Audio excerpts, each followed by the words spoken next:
Hello everyone, how are you all? I hope all are good. Today we are starting with exercise 8th of triangles. I am starting with question number 13. We have done till question number 10 in the last lecture. So I am doing question number 13 now. Now see this question. You have been given AY. AY is perpendicular on ZY and BY is perpendicular on XY such that AY जो है वो ZY की equal है and BY XY की. You have to prove AB. AB is equal to ZX. आपने prove करना है this line is equal to this line ZX. So how you are going to prove? I am taking two triangles AYB and ZYX. Okay.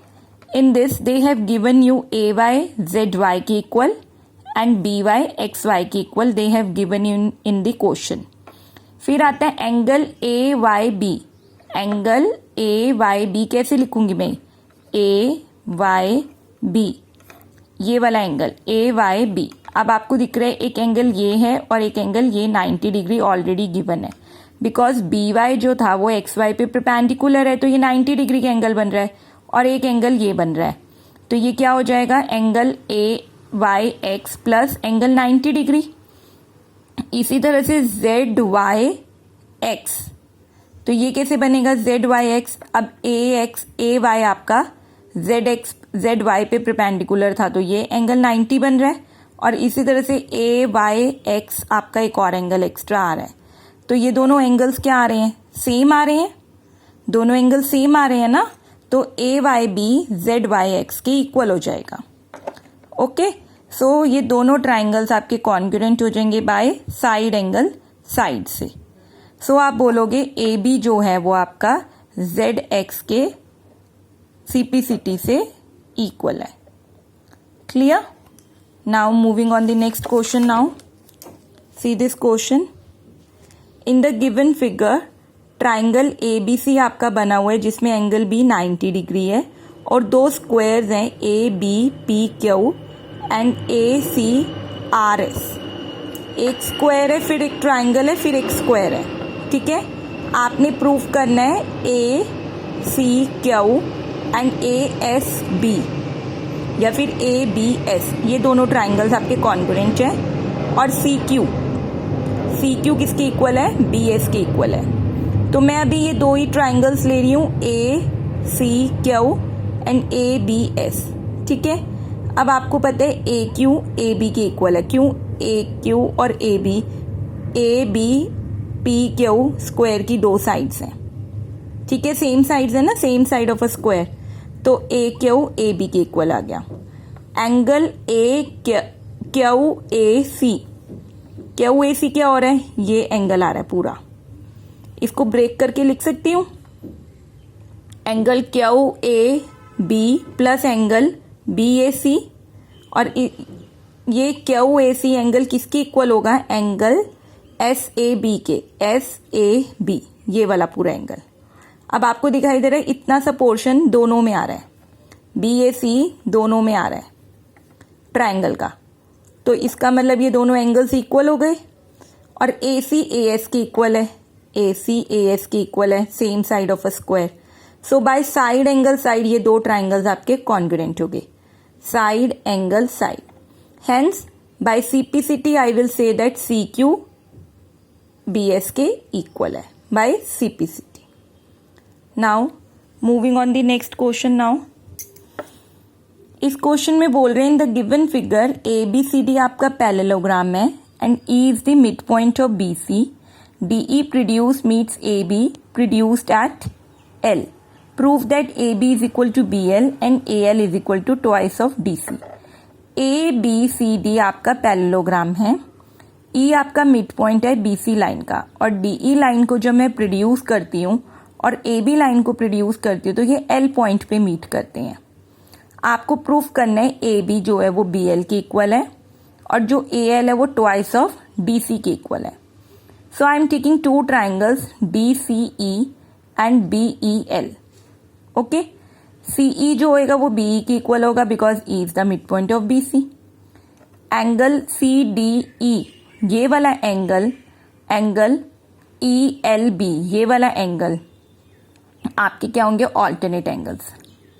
Angle ECD ये वाला angle, angle EBL ये वाला angle, ये भी आपके क्या होंगे, ऑल्टरनेट एंगल्स, ऑल्टरनेट को interior angles. So angle side से आपके ये दोनों ट्राइंगल्स होंगे कॉन्ग्रुएंट।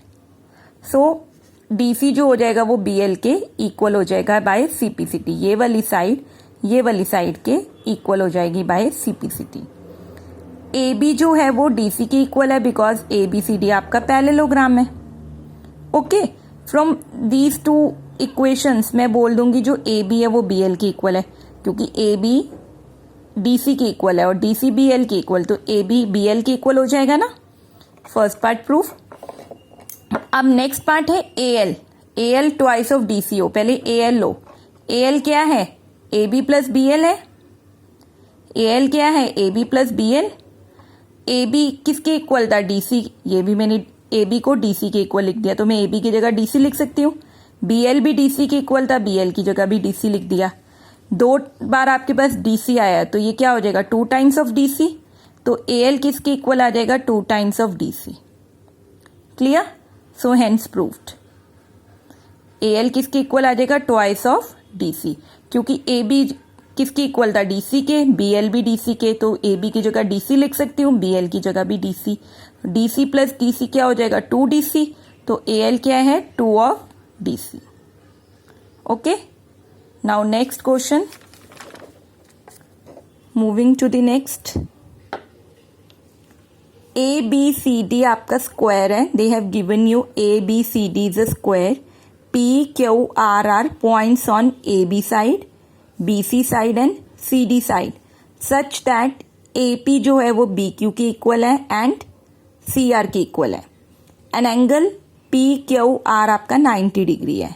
आपको प्रूफ करना है जो PB है वो CQ के इक्वल है या QC के इक्वल है, और जो PQ साइड है ये PQ QR के इक्वल है।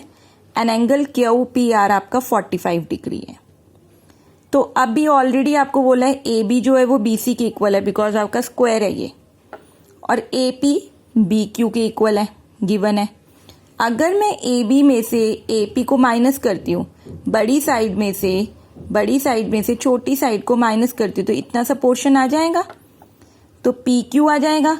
इसी तरह से BC में से BQ को माइनस करती हूँ तो QC आ जाएगा, तो PB किसके इक्वल आ जाएगा, QC के इक्वल। First part proofed.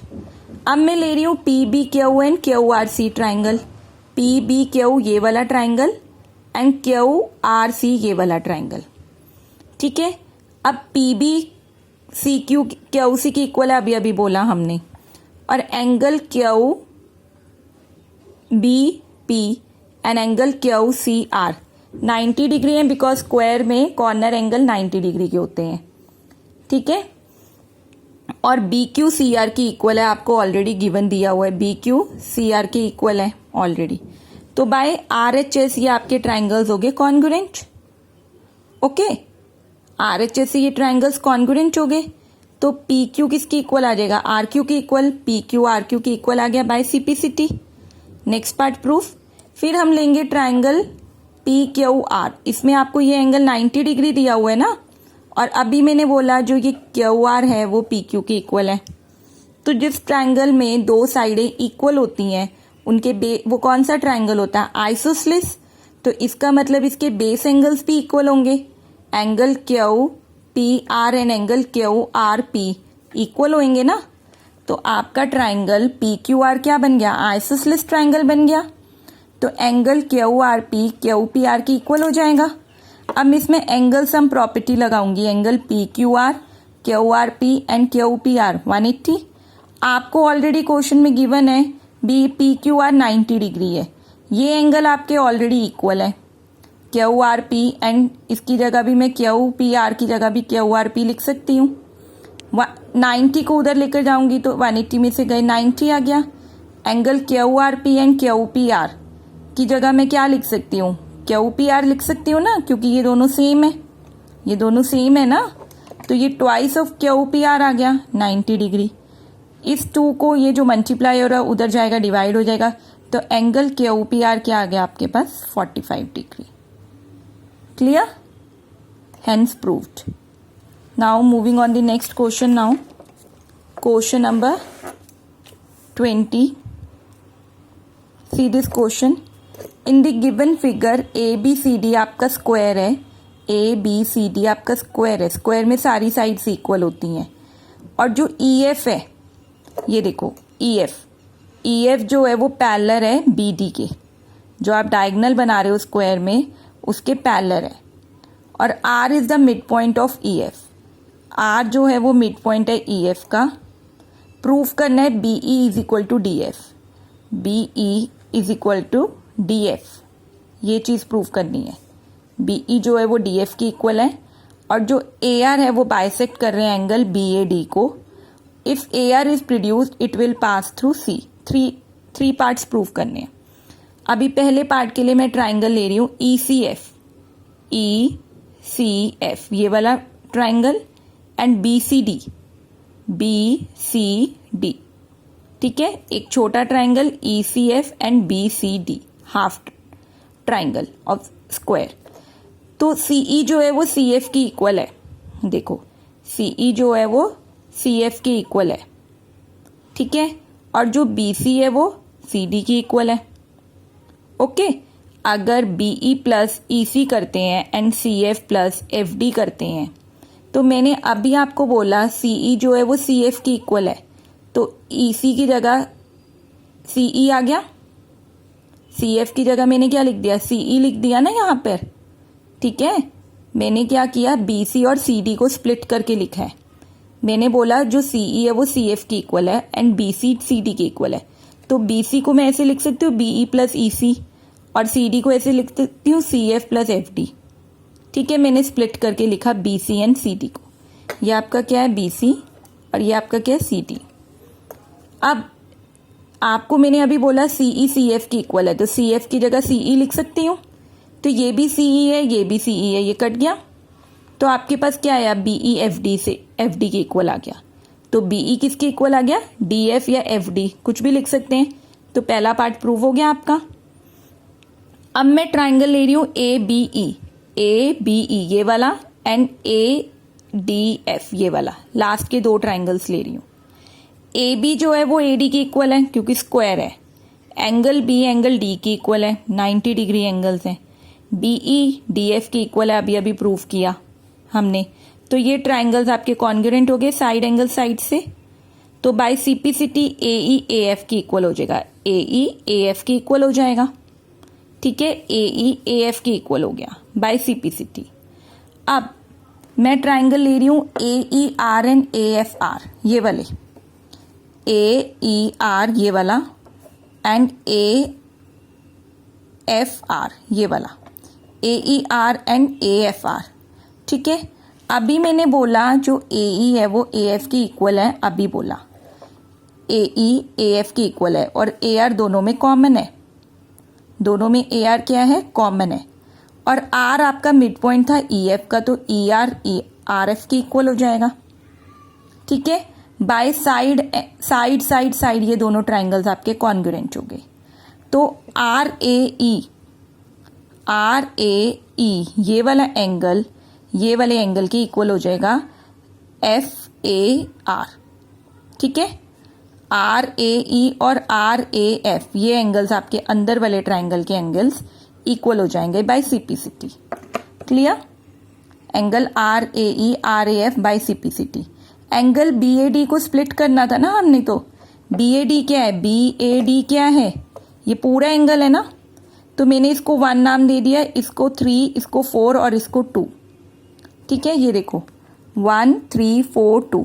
अभी मैंने प्रूफ किया 3 एंगल 4 एंगल के इक्वल है जब ये 2 ट्राइंगल्स ले रही हूँ, तो ये क्या आ रहा है, BAD क्या है 1 3 4 2, इतना बड़ा एंगल है BAD, ये पूरा एंगल है BAD। तो अभी अभी मैंने प्रूफ किया 3 4 के इक्वल है, तो अगर मैं BAD लेती हूँ एंगल BAD, एंगल 1 एंगल 2 की इक्वल हो जाएगा, क्योंकि एंगल 3 एंगल 4 की इक्वल है। मैं बोल रही हूँ एंगल 1, जो ये एंगल 1 है ये वाला, ये एंगल 2 की इक्वल है।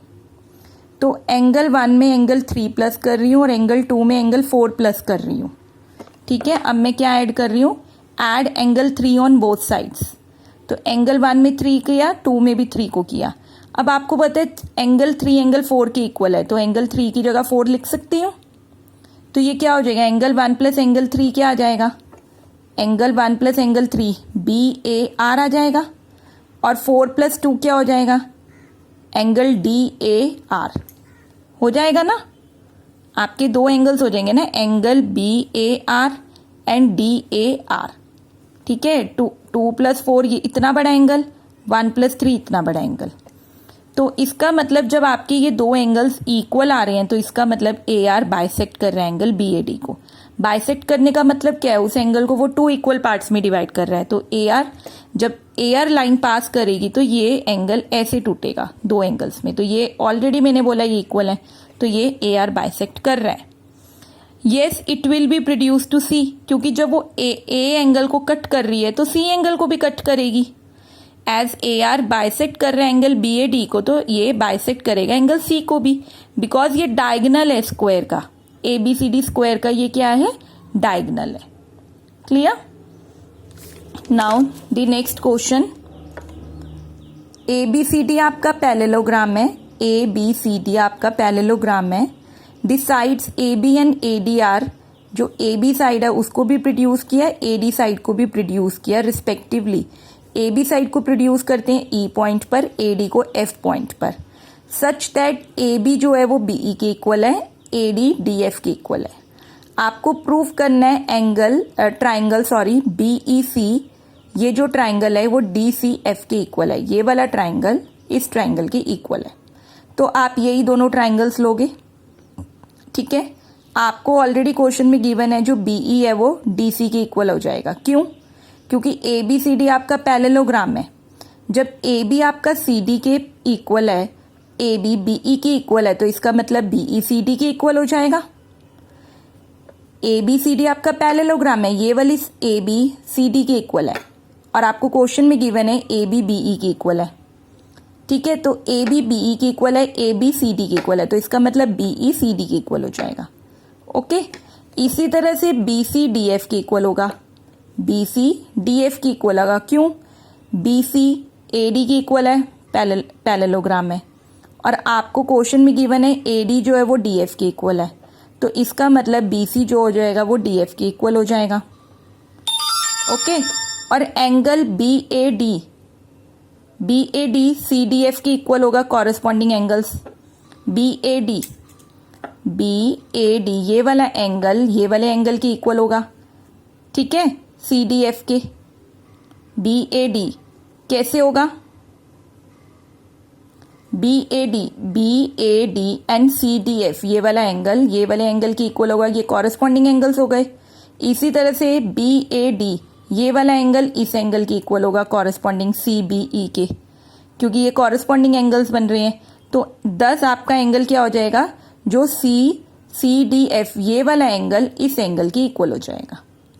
आपका ये एंगल इस एंगल की इक्वल है और ये एंगल इस एंगल की इक्वल है, तो ये एंगल इस एंगल की इक्वल हो जाएगा। तो bye side angle side rule से ये दोनों आपके ट्राइंगल्स क्या हो जाएंगे, कॉन्ग्रुएंट हो जाएंगे। So by this your chapter is complete. Go through the video and try to do the questions. Thank you so much.